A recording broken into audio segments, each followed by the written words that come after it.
Monitor kinerja setiap kantor pajak. Nanti kalau ada yang kelihatan terlalu lambat atau ada pengaduan masyarakat di tempat itu, kita akan cepat bertindak. Kan sekarang saya boleh merumahkan orang, saya akan merumahkan kalau mereka nggak kerja dengan bagus. Tadi kan juga disampaikan outlook defisit kan 2,85%. Iya. Nah itu dengan asumsi harga minyak sampai akhir tahun berapa sih Pak proyeksi outlook yang tadi 2,85%? Oh 83 83 per barrel. Kalau nilai tukar rupiahnya Pak? Nanti itu rupiah, itu biar BI yang jawab. Pak, tadi subsidi energi Pak, itu tadi kan 132 triliun, itu udah termasuk di outlook yang sampai akhir tahun untuk belanja negara nggak apa-apa belum Pak? Yang 132 triliun. Itu baru bayar kan pasti tadi. Kamera Pak. Ya sampai akhir tahun itu. Yang jelas gini, semuanya itu udah dihitung semua sampai akhir tahun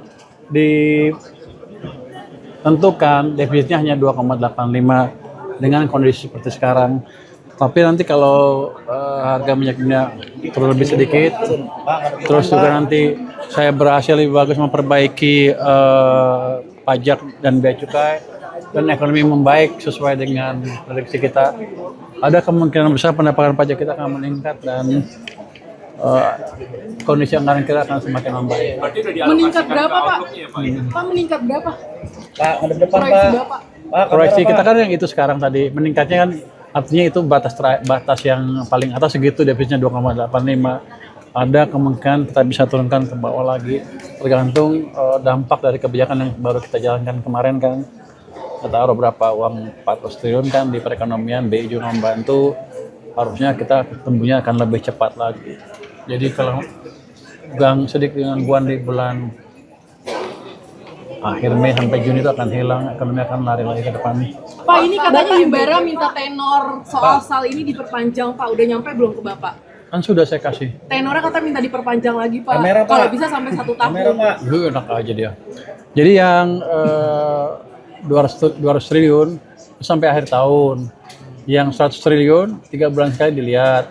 Yang 100 triliun keluar masuk atau fleksibel. Karena kan kita juga akan antisipasi kalau kita perlu dana kan. Tapi nanti gini pelan-pelan BI juga akan mengisi kalau dan kita tarik BI akan mengisi juga. Jadi kan pelan-pelan supply uang di sistem akan lebih stabil dibanding sebelumnya. Pak, dana tambahan udah mulai disalurkan Pak Kemana-mana. ke Himbara. Sudah kan. Porsinya 200, berapa Pak? 1600. Per Himbara dapat berapa Pak? Oh, Rinciannya mungkin Pak? proporsional. Tapi saya lupa apa. Sambil jalan ya. Tapi proporsional sebelumnya. Pak, tadi kan Bapak proyeksi pajak shortfall ya Pak di tahun 2026 tadi cuma 95% ya. Penerimaannya itu gimana Shortfall Pak? pajaknya itu 40 triliun Pak, khusus Iya, Pak. pajak aja. Enggak, nanti saya pikir itu kan tumbuhnya 20% tadi kan di itu. Tapi saya yakin bisa 23% sesuai dengan prediksi APBN. Tapi supaya apa aja Pak? Strateginya Itu Pak kata kemarin Pak saya itu anggaran MBG sampai 170-an Pak. Di 2027 anggaran MBG 2027 sampai katanya diturunin sampai 170-an ya Pak. Oh, saya belum dengar, masih kita diskusikan ya. Bapak strategi Yang pajaknya BBN gimana 2026 Pak? tadi udah termasuk efisiensi MBG belum? Yang Bapak kemarin sebut? Yang- Outlook yang tadi Bapak sebut sebut apa? di akhir tahun. Saya sebut apa? Belum sebut. Nggak, Bapak kan bilang kan MBG kan bakal ngurangi nih karena Enggak, kata BGN akan mengurangi. Tapi saya belum dapat angkanya. Ini belum masukkan itu. tapi outlook Belum. Bapak strategi untuk pajak gimana Pak? Hah? Untuk penerimaan pajaknya gimana Pak strateginya Pak? Kortek kita perbaikin lagi, udah bagus, tapi kan kemarin buat interface jadi lambat lagi. Kita betulin lagi, terus kita akan monitor kinerja setiap kantor pajak. Nanti kalau ada yang kelihatan terlalu lambat atau ada pengaduan masyarakat di tempat itu, kita akan cepat bertindak. Kan sekarang saya boleh merumahkan orang, saya akan merumahkan kalau mereka nggak kerja dengan bagus.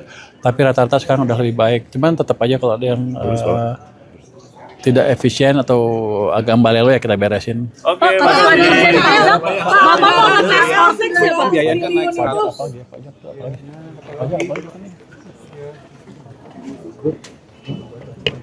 Handphone dong.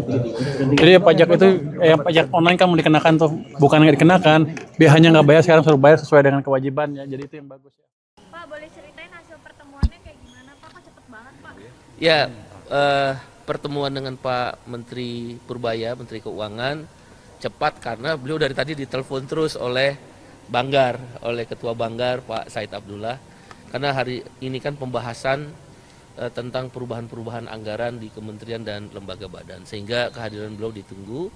Seyogianya tadi jam 12 saya tiba, kan saya lebih cepat sehingga pertemuan bisa juga lebih cepat. Tapi tadi efektif sekali ya. Saya sebagai penasihat khusus Presiden bidang ketenagakerjaan dan kesejahteraan buruh kan mewakili kepentingan buruh. Saya ditugaskan oleh Presiden untuk memberikan masukan terkait dengan kesejahteraan buruh. Pajak yang dikenakan pada jaminan sosial itu juga penting. Ada dua berarti jaminan sosial kita yang kena pajak. Satu, jaminan hari tua JHT. Dua, jaminan pensiun. Nah, di beberapa negara maju, pajak kepada jaminan sosial atau yang berbentuk tabungan sosial. Jadi jaminan sosial itu ada dua. Ada asuransi sosial seperti jaminan kesehatan, jaminan kecelakaan kerja, jaminan kematian. Itu namanya asuransi sosial. Satu lagi bentuknya dari jaminan sosial adalah tabungan sosial, yaitu jaminan hari tua, JHT, dan jaminan pensiun. Nah, perlakuan terhadap tabungan sosial yang tadi saya bilang, itu harus berbeda dengan tabungan komersial. Nah, ini saja di tabungan komersial, pajaknya dibebankan ke bunganya, bunga dari tabungan. Masa di tabungan sosial, yang merupakan program negara untuk melindungi rakyatnya, melindungi buruh, pekerja dan karyawannya, dikenakan pajak di tabungannya, bukan di imbal hasil. Kalau tabungan komersial tadi kan namanya bunga. Kalau tabungan sosial namanya imbal hasil. Jadi seharusnya kalaulah ada pajak di imbal hasil, bukan di tabungan sosialnya, JHT-nya atau jaminan pensiun. Nah, hari ini dua hal yang kami sampaikan kepada Menteri Keuangan dan beliau memberikan tanggapan yang positif sekali. Pertama, kami sampaikan kami meminta pajak JHT 0%. Dengan alasan tadi sudah saya sampaikan, tabungan sosial harusnya bebannya adalah di imbal hasil pajaknya, bukan di tabungannya, seperti tabungan komersial. Kemudian kami minta pajak progresif jaminan hari tua dihilangkan. Karena orang yang ter-PHK kan dia ngambil JHT pertama, kemudian kerja, kemudian ter-PHK lagi yang kedua, dia ngambil JHT kena pajak progresif. Itu yang kawan-kawan keluhkan oleh para netizen itu. Ada yang 0%, 5%, 15%, bahkan 30%. Kan teman-teman pernah mendapat cerita pajak yang dia dikenakan oleh negara sampai seharga mobil. Mungkin karena JHT-nya besar sekali, PHK yang kesekian kali. Kan ada itu karena ada pajak progresif. Saya meminta untuk dihapuskan pajak progresif. Selain tadi pajak JHT-nya sendiri 0%. Kemudian yang kami sampaikan juga, batasan yang terkena pajak sekarang berdasarkan PP nomor 68 2009 itu kan 0 sampai 50 juta rupiah JHT-nya nggak kena pajak. 0%. 50 juta rupiah ke atas pajaknya 5%. Nah, kami bilang itu kan tahun 2009, udah 17 tahun yang lalu. Harga emas 50 juta itu kalau kita bandingkan tahun 2009 152 gram emas. Jadi kalau kita menggunakan tahun 2026 152 gram emas itu 400 juta. Jadi akan fair kalau orang yang terkena pajak JHT itu yang JHT-nya 400 juta ke atas. Patokan kita kan emas. Nah, kemudian yang kedua yang kami sampaikan dalam pertemuan itu juga tolong dipertimbangkan juga selain pajak JHT yang 0% adalah kami minta pajak THR, pajak pensiun dan pajak pasangan yang merupakan pendapatan terakhir, pertahanan terakhir buruh juga dinolkan. Karena kan itu kan perlindungan negara kepada rakyatnya. Kenapa harus dipajakin? Nah, dua hal itu yang kita sampaikan. Kemudian tanggapan beliau, kalau saya tidak salah kutip ya, kalau saya salah kutip mungkin nanti tolong diluruskan oleh kementerian. Yang pertama, tentang pajak JHT 0% akan dipelajari ulang dengan sungguh-sungguh. Semangat beliau sepertinya ya kami tangkap memang ingin melakukan perubahan sesuai harapan daripada masyarakat. Tetapi Kementerian Keuangan, beliau sebagai Menteri Keuangan juga ingin mempelajari dulu dampaknya terhadap pendapatan pajak berapa. Jadi intinya akan ada tinjauan ulang tapi dengan memperlihatkan dampaknya terhadap pajak. Pendapatan pajak dengan JHT 0% itu berapa. Yang kedua, terhadap pajak progresif JHT belum mengatakan pandangan beliau ya, tapi nanti akan didiskusikan di internal Kementerian Keuangan, seharusnya pajak itu sekali. Masa pajak berulang-ulang, kata beliau, ini nggak fair. Nah, jadi dengan kata lain kami menangkap pajak progresif JHT, pandangan beliau baru sebagai personal pribadi, memang seharusnya tidak ada pajak yang dikenakan pada JHT cukup sekali, tidak ada pajak progresif. Tapi ini akan dirapatkan dulu di Kementerian Keuangan, demikian terhadap pajak progresif. Kemudian terhadap nilai batas di mana terkena pajak JHT-nya, memang beliau bilang lebih fair kalau kita menggunakan tadi harga emas. Tahun 2009 152 gram emas 50 juta. Berarti kalau 152 gram emas hari ini ya 400 juta. Dengan harga emas sudah meningkat. Atau kata beliau pertimbangannya inflasi. Jadi sepertinya kami menangkap, sekali ini kan kami menangkap, karena kan belum diputuskan. Kami menangkap beliau juga bersepaham dirubah yang batas 50 juta itu.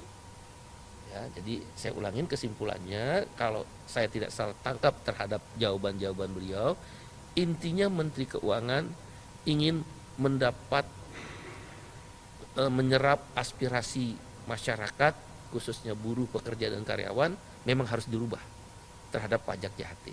Baik yang 0%, tapi akan dipelajari sejauh apa dampaknya terhadap perubahan pendapatan negara. Yang kedua, terhadap pajak progresif, sepertinya beliau lebih setuju cukup satu kali saja pajak untuk JHT, tidak ada progresif berkali-kali. Yang ketiga, batas terkena pajak JHT itu mempertimbangkan harga emas atau tadi inflasi. Jadi batasnya nanti nggak 50 juta, bisa jadi 100 juta, bisa 200 juta, atau kalau tadi pakai emas 400 juta. Dari tiga hal ini akan dipelajari oleh tim beliau. Terakhir, terhadap pajak pesangon, pajak pensiun dan pajak THR itu dibahas nanti. Kita fokus di pajak JHT saja.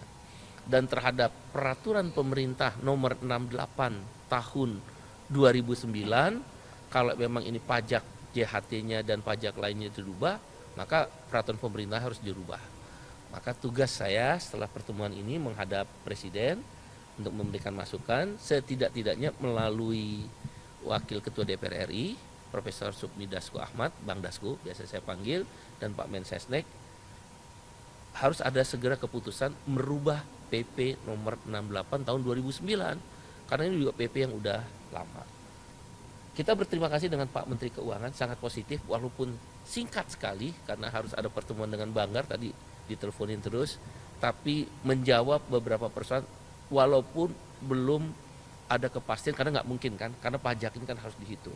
Tapi semangatnya tadi saya sudah jelaskan akan ada perubahan. Demikian. Bang, berarti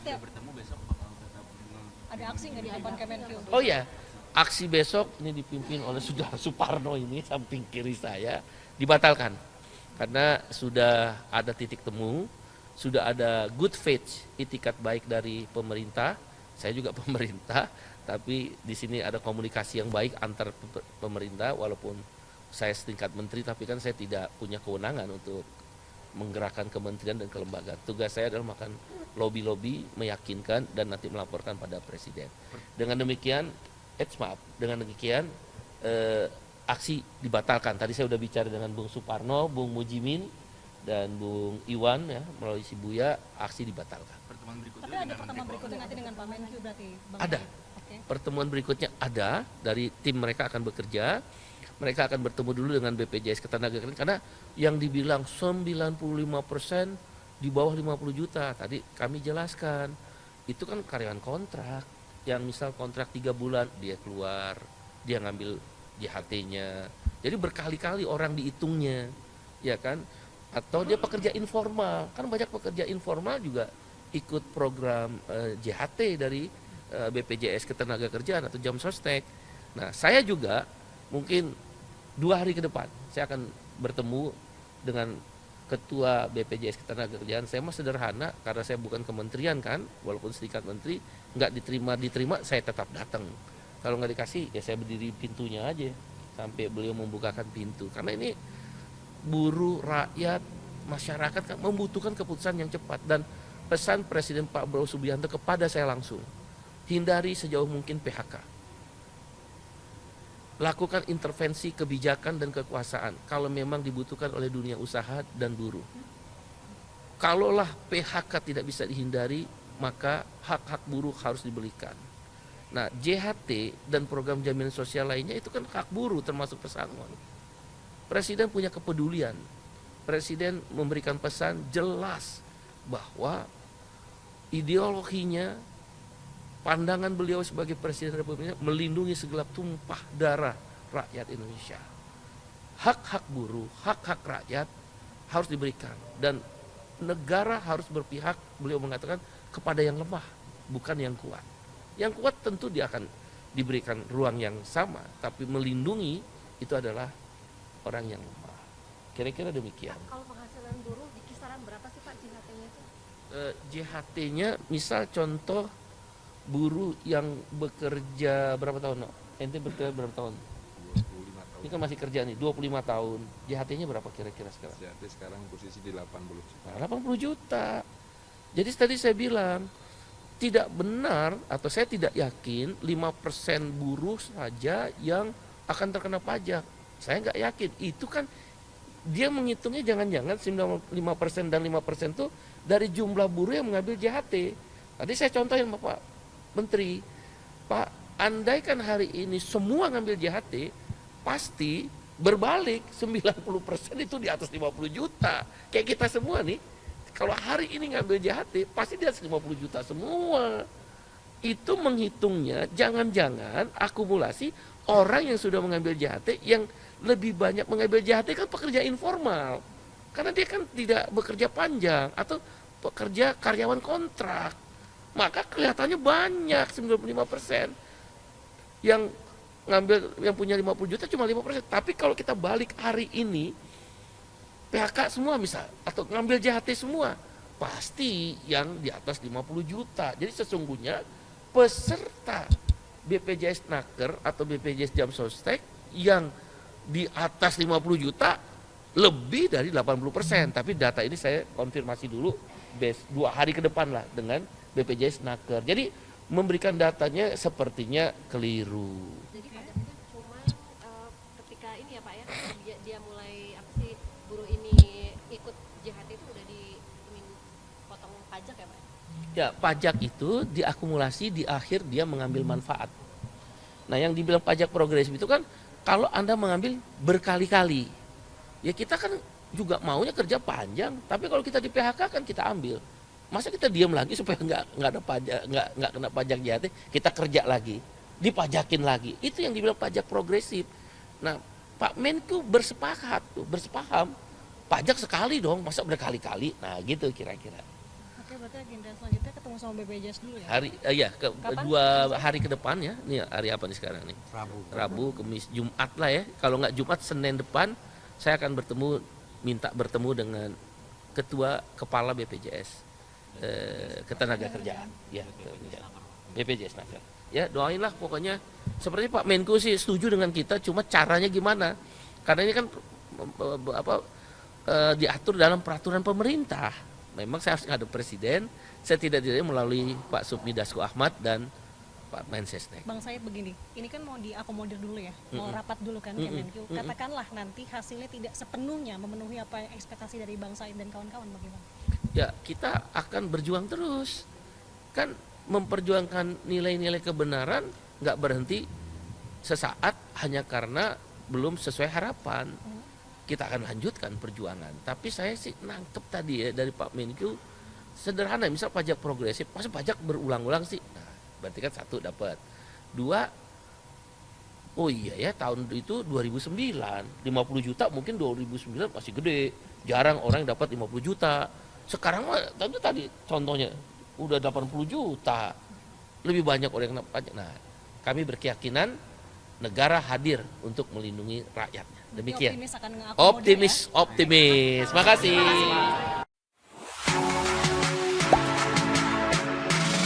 Gak sempet baca? Dengerin aja, klik icon text to speech di okezone.com.